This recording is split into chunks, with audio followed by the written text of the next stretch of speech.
Hey everybody, this is Adam and here's my latest video for Hunt Showdown. And this is my what's next, what are my top 3 things that I think should happen with Hunt Showdown for the future and improvement of the game.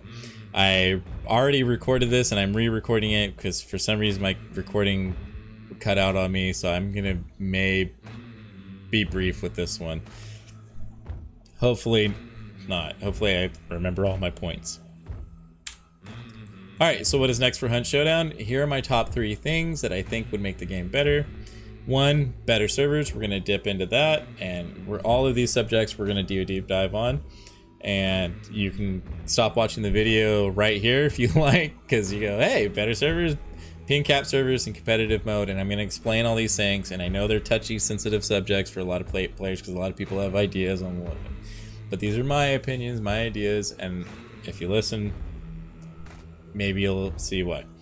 All right, so better servers, ping cap servers, competitive mode. Let's dive in. Before we do a deep dive on this is all going to be the deep dive on this better server. We need to understand what is netcode, and then also other things like hit registration and ping and tick rate, right? So netcode is essentially how the game client side and communicates with the servers, right? And how that communicates with other clients. Okay, so it's like a little net that communicates with each other. I took this paragraph from PC Gamer and got the link right there, but basically it says, netcode is layman's terms used by gamers and developers alike to talk about a broad and complicated topic, the networking of online games. You can think of it like the foundation of every multiplayer game, and when the foundation isn't rock solid, nothing else matters. Playing online won't be any fun.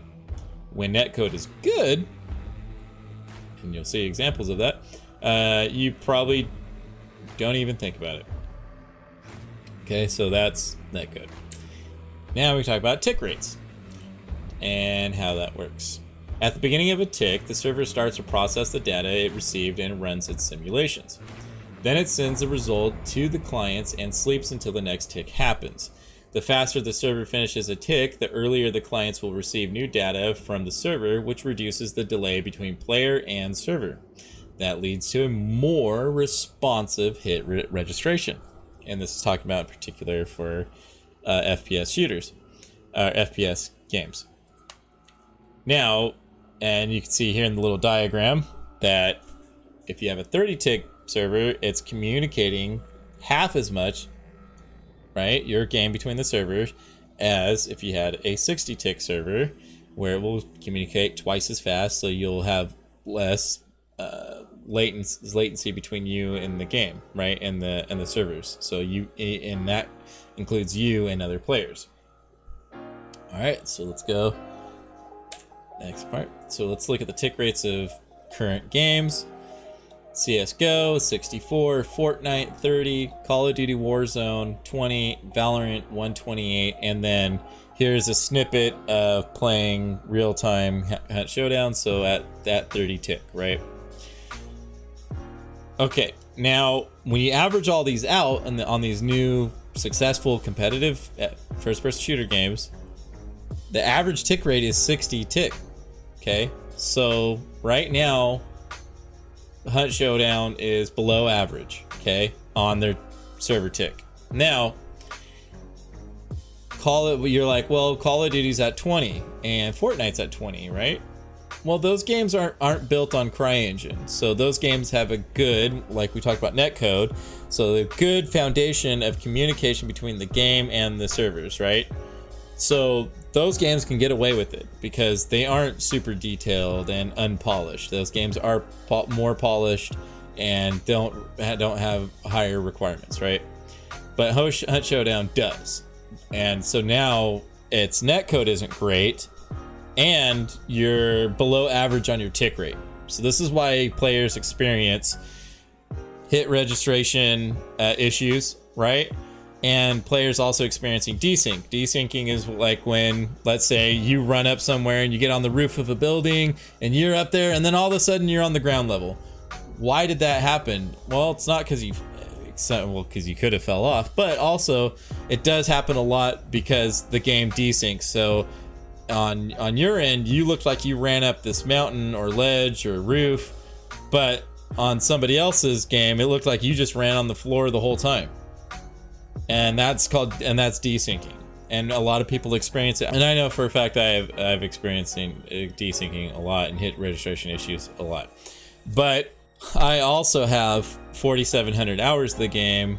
Also, I will dip into what my experience is into the game here right now. I didn't explain to you guys why I think I have an understanding of what could be better for the game.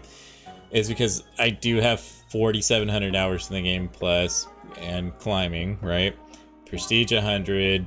I'm on all the leaderboards. On my alt account, I'm on the KDA leaderboard, and on my main account, I'm on kill assist leaderboard, kill streak leaderboard, banish streak leaderboard. I'm on all the leaderboards, so I'm a real player in this game. I'm a real gamer, man. And with a lot of time in this game. And these are the things that I've just like, man, if this game could fix these things or solve these problems, it would be next level gaming, right? It would be just as successful as, well, I don't know, just as, because it is kind of horror and not a lot of people dig horror elements, but anyways, but it will be really popular with other first person, and it kind of already is getting there too, right?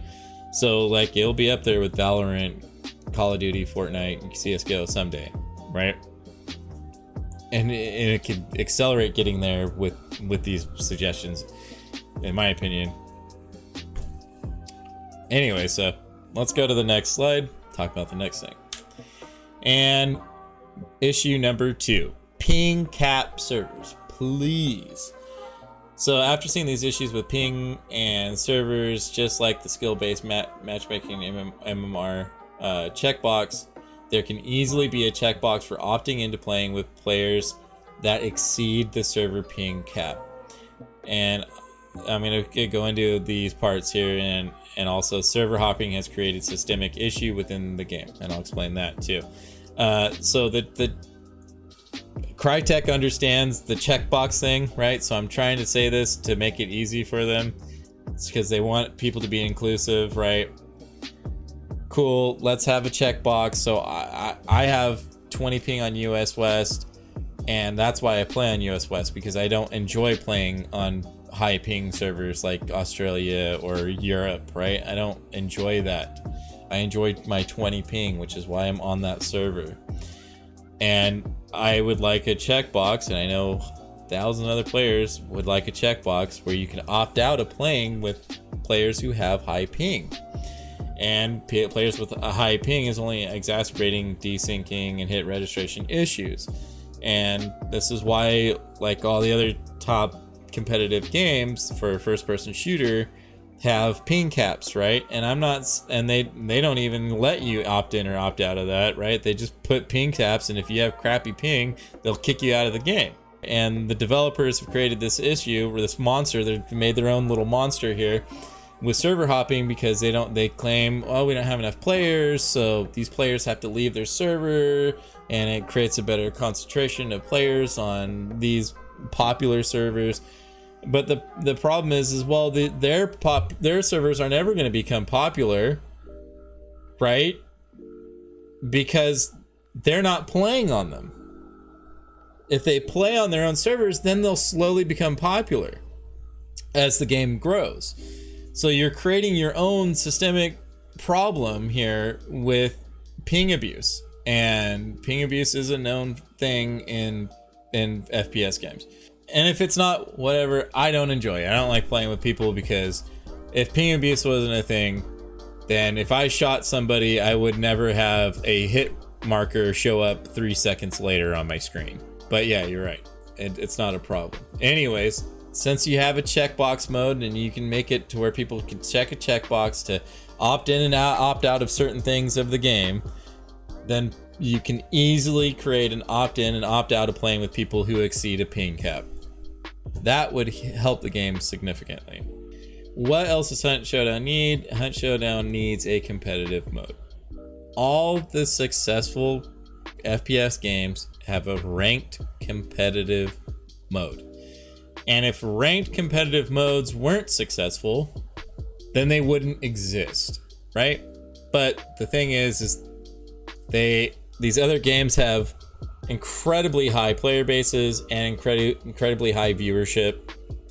So I had a thought going back into the server issue again. There's a guy, Summit1G, who is a game influencer, right? The guy plays, FPS games, and he's got millions of followers, and he's got like 30,000 viewers on Twitch or whatnot, right? And this guy played Hunt Showdown, likes the game, but he stops playing it every time because of server issues and people running away and stuff, right? So and that's why I'm relating the people running away with the competitive mode and the server issue with that story as well. And that guy would continue to play this game, but he doesn't because of these issues. And there you go. Now you're losing less, publicity for the game. Anyways, all right. So getting back to this competitive mode.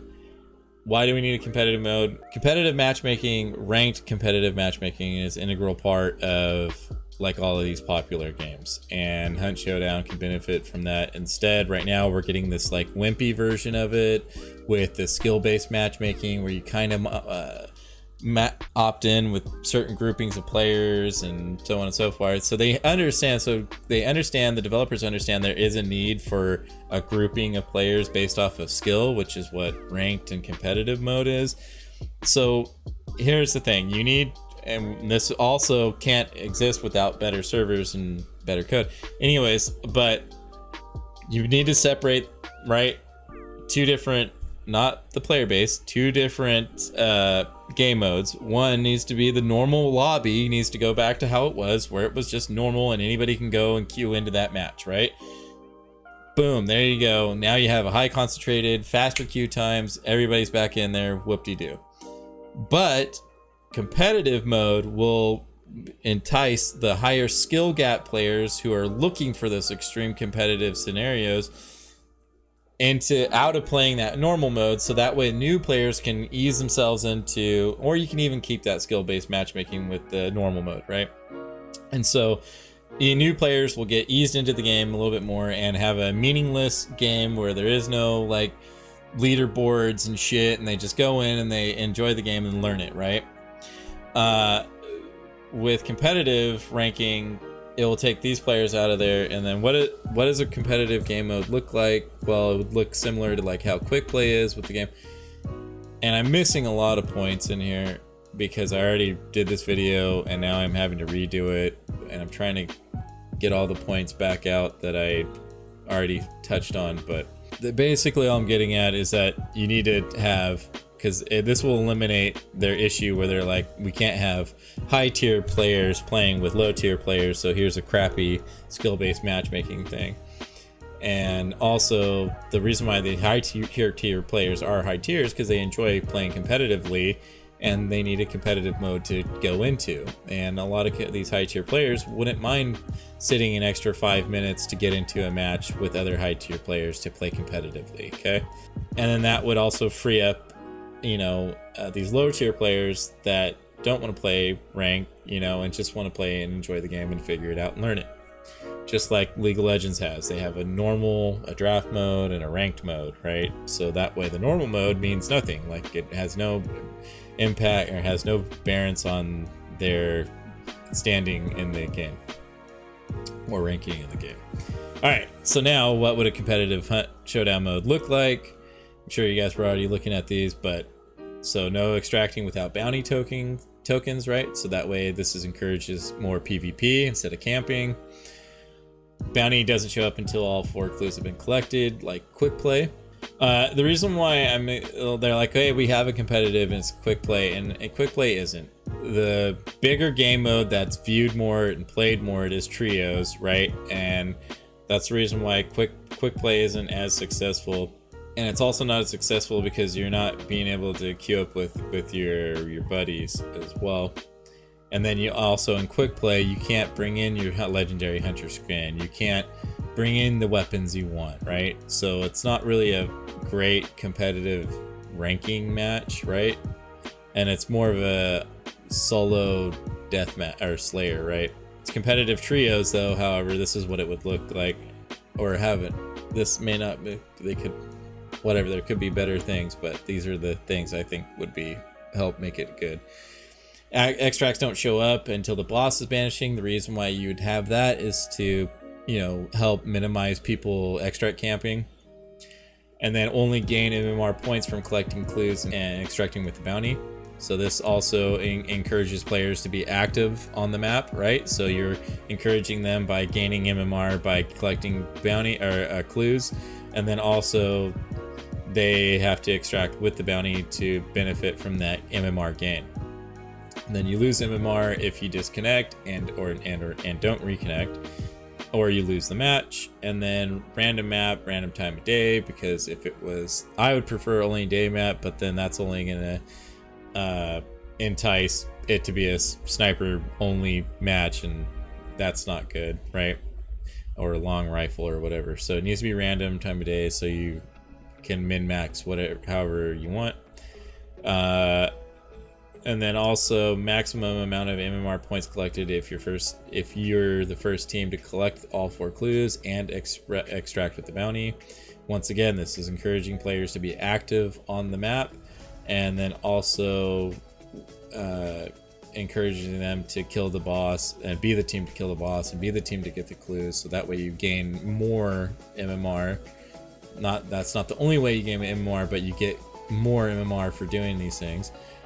And then reduced MMR if you kill the team that has a token, so that also discourages people from just sitting around waiting for a team to kill the boss and then killing that team, right? So you get MMR still, but you get a reduced amount of MMR. That way you're more encouraged to be engaging on the map and engaging with players. Anyways, and then you can party up with trios, or you can opt in and just be a fill role if you're solo and you don't have a team, but you want to play into this matchmaking. So those are the top 3 things that I think would make Hunt Showdown better in the future, and hopefully the near future, and not just the future. Better servers, and then ping cap servers, or allow us to opt into ping cap servers, please, and then give us a competitive ranked mode. Anyways, thank you. Hope you guys enjoyed this. Hope you enjoyed my opinions, and if you get whatever you guys think, leave comments down below. I'd love to hear it. I'll reply. I hope you guys enjoyed my video, and see you guys next time. Thank you for watching.